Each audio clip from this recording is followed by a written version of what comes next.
आप देख रहे हैं यंग बाइट्स। मैं हूं आपके साथ पूजा ठाकुर और आज मैं आपको रूबरू करवाने जा रही हूं भारतीय जनता पार्टी के मीडिया डिपार्टमेंट के इंचार्ज डॉक्टर प्रदीप मल्होत्रा जी से। सर, आपका स्वागत है यंग बाइट्स में। धन्यवाद पूजा जी। सर, जिस तरह से आप मीडिया इंचार्ज हैं, पूरी मीडिया को इन्फॉर्मेशन आपके द्वारा जो है मिलती है, डॉक्टर भी आप हैं। सबसे पहले जानेंगे कि एक मेडिकल प्रोफेशन से मीडिया प्रोफेशन में किस तरह से आपका आना हुआ। बेसिकली तो ऐसा है कि हम लोग जो है वो भाजपा के मिशन से, भाजपा की सोच से जो है उससे प्रभावित होकर तो भाजपा के साथ जुड़े थे। अब यहाँ पर अंदर कुछ ऐसा नहीं है कि आपको एक कोई कार्य दिया जाए तो उसके बाद में आपने ताउम्र जो है वो उसके साथ चलना है।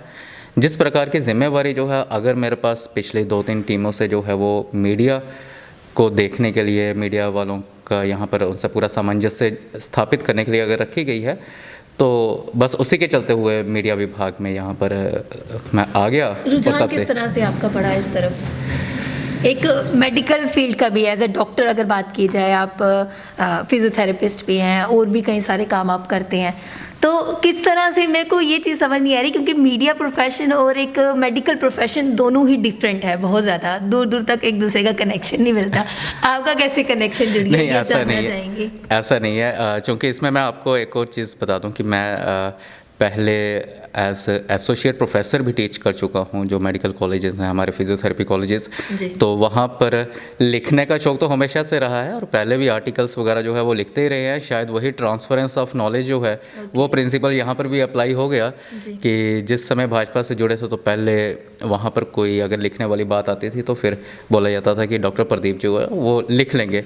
तो यहाँ पर जिस समय मीडिया विभाग में एक और आवश्यकता हुई तो नज़र में आ गए और मौका मिला, जिसको पूरी तरह से निभाने की कोशिश कर रहे हैं। जी, जिस तरह से अभी डीडीसी इलेक्शन की प्रिपरेशन चल रही है, लगातार रैलीज की जा रही भारतीय जनता पार्टी द्वारा, आप किस तरह से सेटअप कर रहे हैं उसे?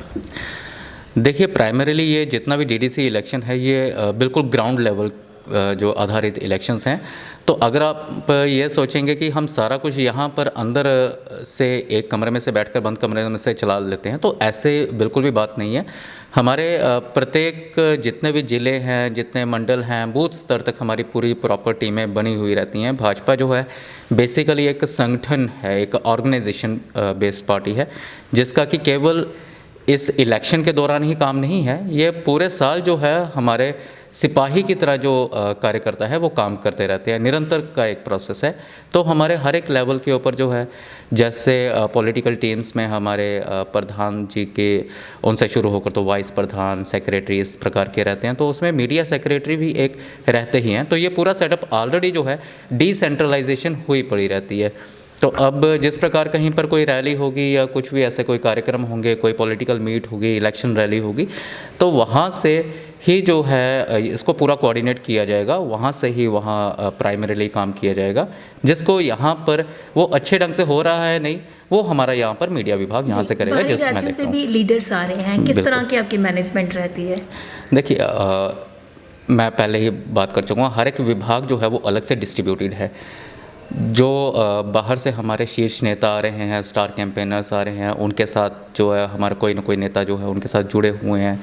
उनके कार्यक्रम जो है वो बन रहे हैं, कहाँ पर जाना है, क्योंकि एकदम फील्ड में जाते हुए, भाग दौड़ करते हुए अचानक से ऐसा नहीं है कि कहीं पर कोई चला गया। ये पूरी तरह से वेल मैनेज्ड तरीके से, वेल प्लान्ड वे से हमारे कार्यकर्ता बहुत देर रात तक इसके लिए काम करते हैं, एक परिवार की तरह काम करते हैं। तो वो सारा वहाँ से ही कार्यक्रम, एक व्यक्ति की ड्यूटी अगर होगी कि वो वहाँ पर उनके कार्यक्रम तय करवा रहा है, दूसरे की होगी कि वहाँ पर स्टेज बना रहा है, तीसरे की होगी कि वहाँ पर मीडिया को एंटरटेन कर रहा है। तो वो हर एक की अपनी अपनी ड्यूटी है, तो बड़े सुचारू ढंग से हो जाता है। जी, जिस तरह से आपने फील्ड की बात की, फील्ड में भाग दौड़ रहती है, जिस तरह से हमारा काम है, हम फील्ड में होते हैं, भाग दौड़ रहती है, लेकिन कहीं ना कहीं जो दूसरे व्यक्ति होते हैं वो सोचते हैं कि जो ऑफिस में बैठे हैं उनके लिए ज़्यादा काम नहीं होता, लेकिन मुझे लगता है कि उनमें भी ज़्यादा काम होता है। क्या कहेंगे, किस तरह का आपका एक्सपीरियंस कहेंगे आप? ऐसा है कि 2 तरीके के काम होते हैं, एक शारीरिक, एक मानसिक। अब उसमें फील्ड में रहते हुए शारीरिक जो है वो श्रम ज़्यादा लगेगा, तो ऑफिस में रहते हुए मानसिक श्रम जो है वो भी काफ़ी रहेगा। अगर यहाँ से हमें सारा कुछ मैनेज करना है तो कोई भी काम जो है काम करके ही होगा।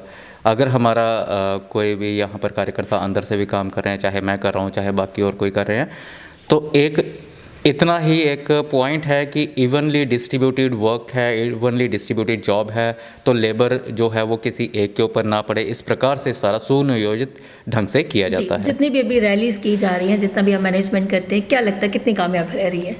बहुत अच्छा रिस्पांस मिल रहा है। अभी अगर मैं बात करूं कि आप जितनी भी रैलीज़ आप देखेंगे, चाहे वो अनुराग जी हमारे यहाँ पर काफ़ी दिनों से आ रहे हैं, जो कि हमारे इलेक्शन प्रभारी भी हैं जी, उनकी आवाज़ जो है वो लोगों में एक जोश भर देती है। फिर रविंद्र राणा जी, वो तो यहाँ पर हर कोई उनको सुनना चाहता है, वो हैं। फिर जुगल जी हैं। इन सभी की रैलीज़ जितनी भी हो रही हैं, अगर आप देखोगे तो एक छोटी छोटी रैली भी जो है वो कम से कम 1000 की संख्या तो उसमें अचानक इकट्ठी हो ही जाती है। तो बहुत अच्छा रिस्पांस मिल रहा है। और ख़ास करके अगर हम अभी देखेंगे, जो पिछले 2-3 दिन में हाई कोर्ट के ऑर्डर के ऊपर रोशनी स्कैम से जुड़े हुए जितने वो आए हैं गुपकार गैंग का, और गुपकार गैंग का जो जितना भी उनकी गलत राजनीतिक बयानबाजी आई है, चाइना से संबंधित हो, पाकिस्तान से संबंधित हो, तो इन सब चीज़ों से देखकर तो ऐसा लग रहा है कि जनता पूरी मोदी जी से प्रभावित होकर, हमारी साफ और स्पष्ट नीति से प्रभावित होकर और गुपकार गैंग से त्रस्त होकर हमारे साथ है। जी, भारतीय जनता पार्टी लगातार अपनी रैलीज कर रही हैं और अपना प्रचार जो है जगह जगह पर कर रही हैं। क्या एक मैसेज आप हमारे माध्यम से जितने भी दर्शक आपको दिख रहे हैं कन्वे करना चाहेंगे?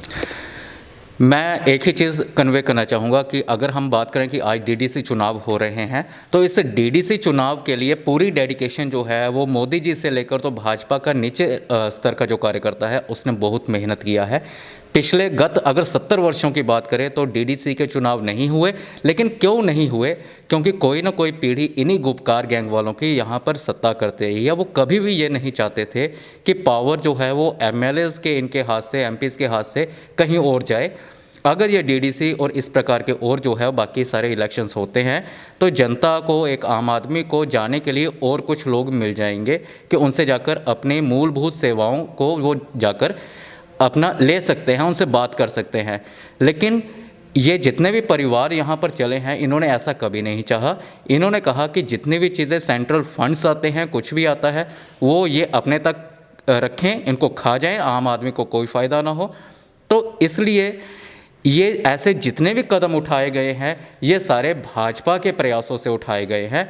भाजपा ना तो कभी अपना नेशनलिज्म पर समझौता करेगी और ना ही कभी डेवलपमेंट के साथ समझौता करेगी। अगर पिछले दिनों की डेवलपमेंट की बात करें तो वो अनप्रेसिडेंटेड जो डेवलपमेंट यहाँ पर हुई है।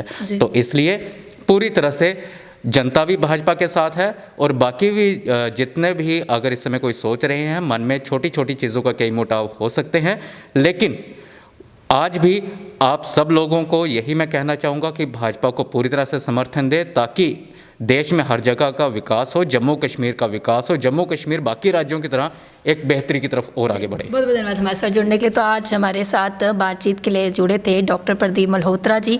काफ़ी अच्छी बातचीत इनसे रही और साफ तौर से उन्होंने कहा कि भाजपा द्वारा सफल प्रचार रैली की जा रही है। अगली डेट लेकर फिर मैं हाजिर होंगी, तब तक के लिए आप देखते रहे यंग बाइट्स। वीडियो जर्नलिस्ट अभिषेक बड़ू के साथ मैं पूजा ठाकुर, यंग बाइट्स जम्मू।